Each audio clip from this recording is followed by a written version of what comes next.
Hi, in this video we're going to talk more about the initial conditions. In the last video we really set up the scene, and the bulk of the time we spent talking about the angle and how to create a unit vector from that. And in this video you're going to see how that gets implemented a little bit more by looking first at the road and then at the cars. And first of all, since we're going to be looking at the road, we might as well look at what we've already done with the road. And in road 1 we can see that I set the axis to be along the unit vector that indicates the angle, and I gave it a length of 50. But at this point it doesn't know where to put that length of 50, and that's where the road position comes into play. So if I set road 1.pos equal to negative 25 times theta v, which is just the unit vector representing theta, it gives VPython an indication of where it should be putting this road. The reason why it's not at negative 50, for instance, is because the way that VPython works is that if I make a box and I set the position of that box, which is what I've done for the road, this is a box, it sets that position as the center of the box. So I want my 50-meter long road to be centered around a point that's 25 meters in the opposite of the unit vector direction. So if this is my unit vector, then if I do 25 times that, but negative 25 times that, I get something that looks much more like this. And so if this is my origin, 0, 0, 0, then it's pointing 25 meters away from that in the opposite direction of my unit vector is where it should start the road.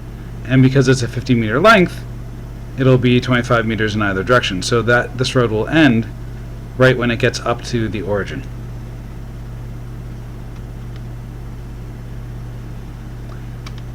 I can also tell it where to start the car, and so I'm saying that it starts 45 meters, but I don't know where that 45 is, and that's where this comes into play. So I'm going to take 45 meters, the opposite of it, negative 45, multiply it by the unit vector. So it's starting towards the beginning of this road, and that would be enough to get my car to form inside the road. So basically they'd be centered at the same point in terms of their heights. So what I did was, to make it so that the car is not inside the road but rather on the road, I added a 1 in the z direction. So I have a vector, my plus vector 0, 0, 1. I can do the same thing with speed. So I want it to go 25 meters per second, but I need to tell it which way to go 25 meters per second. So I take that speed, multiply it by my unit vector, and I get velocity. Now hopefully one thing that you see from this is using the scalar versions and then using those to get the vector versions.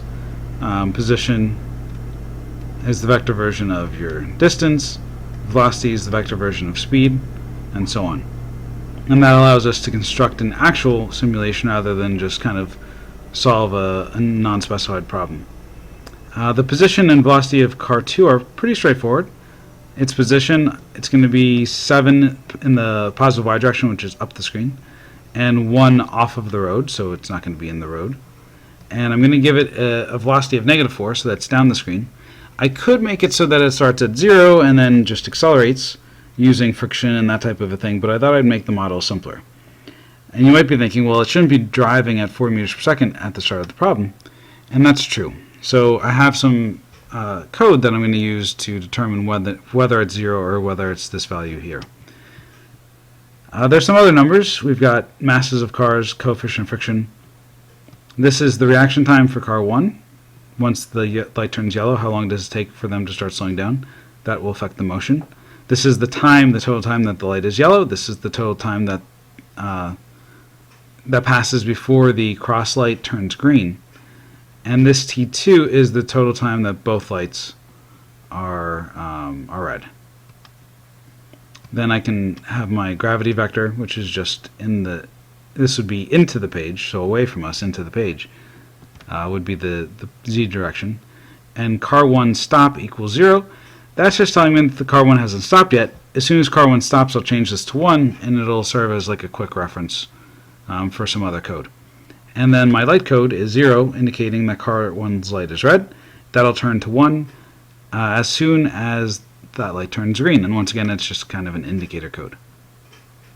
set my initial time to 0, set my delta t to some small number, and then we get to the while loop.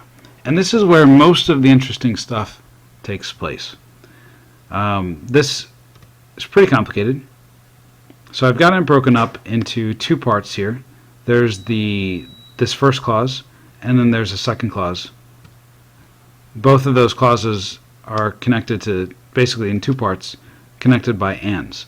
And there's an or in between. So let's just deal with the while first, actually. So the while loop says, while this is true, then execute the rest of the code. Now, I actually make it a little bit more tricky.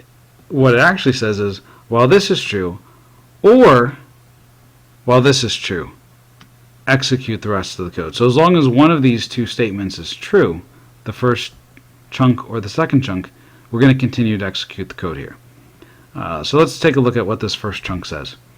car1 position in the x direction is less than car2's position in the x direction plus 1. So what does that mean? Well, it basically means that as long as car1 hasn't passed by car2 yet, we'll keep running the simulation. As long as car1's velocity is also greater than 0. So basically, if car1 has stopped its motion and it hasn't passed car2 yet, we might want to seriously consider just stopping the simulation. So if it hasn't gotten to car2 yet and it's not moving, it's never going to get to car2. It's probably going to be safe. But there is another situation where we might be interested in seeing it. So if the time is less than the total time that we're looking at, so 6 seconds in this case, plus 2. So if this is true, then we want to keep running it, because you never know, I guess, what could happen in that amount of time. It certainly gives enough time for all the parts to kind of be in motion at that point, 2 seconds after car2's light turns green. But that's not sufficient, because if car1 has stopped and they're nowhere near each other, we might not want to see this. So I have an and here. So and if car2's position in the y direction minus its length is greater than or equal to car1's position in the y direction plus half of its width, we're going to keep going.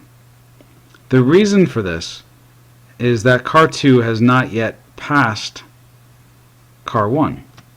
So in other words, if car1 has passed the intersection and car2 comes along and drives past the point where they would intersect each other, we're just going to stop. We're just going to stop everything.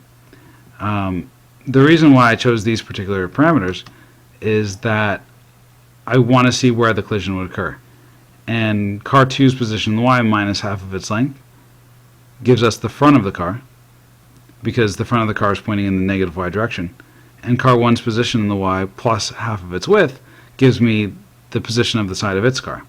And I'll show you what this looks like then, just so that you can see what's going on here.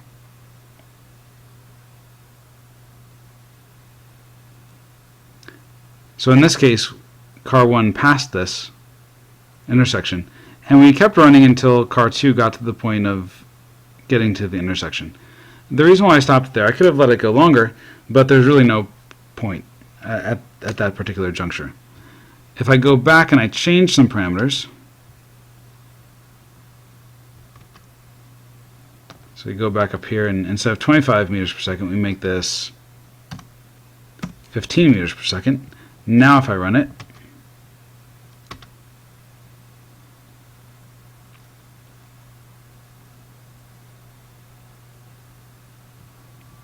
we stop again once we get to this point. Now, this was actually a stopping trigger. It hasn't gotten to the intersection and it's not moving. But we had an or in the clause, so that has to be true. Or this car can't have passed where car1 is in the intersection, in the y direction. So once both conditions are no longer true, we stop the while loop. And we can get it to be something more or less just right if I put in 20 meters per second, and you can see why I chose the particular parameters, hopefully. And you can see that we clearly have a collision now, and we stop it, And that's about it for this video. In the next video, what I'm going to do is just take you through the rest of the code so that you can see what happens in the while loop. It is not the most efficient code, but it gets the job done. Some of it should be familiar, but some of it will be a little bit new. So I'll take you through it in detail.